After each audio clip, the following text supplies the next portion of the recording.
ากเสียงเพลงอีกายเมื่อซ้ำเนียงคำพายทิ้นผู้คู่อันยงมาไต่แหมรับปูเมื่อนักร้องกึ่มหูหึมเมคำแสงจินแรฝากยอบรองเสียงอำน้อมงอกเพราะอาภัยเพราะฝากเพลงกึ่มหูอีกายอันเมื่อแรงเพื่อเยือมจึงกลขอเพื่อเยือมซึ่งบ่อำลงเหมือนเสียงทอ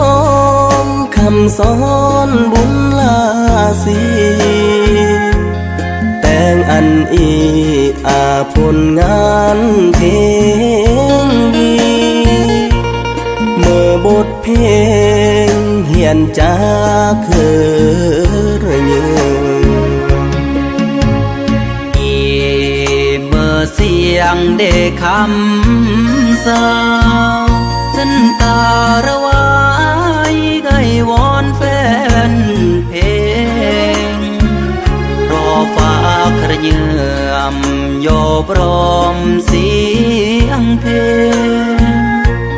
เมื่อนักร้องจากปรีโม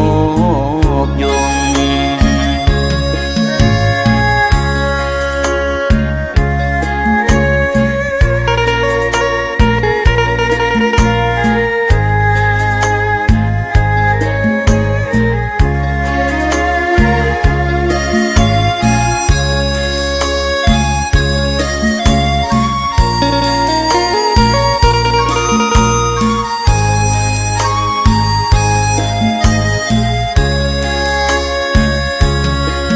เพื่อเยือมซึ่งบ่อำลงเหมือนเสียงทองคำสอนบุญลาสีแต่งอันอีอาผลงานเพลงดีเมื่อบทเพลงเหียนจากคือเยือ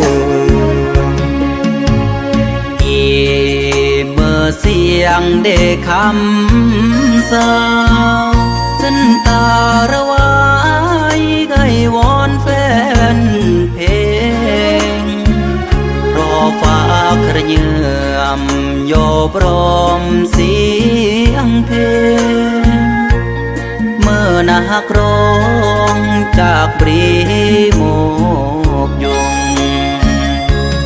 อีสีคำจีครออังโลเหมือนแฟนเพลงเด็กก้อนกึ่มหมู่ญาติลองเอ่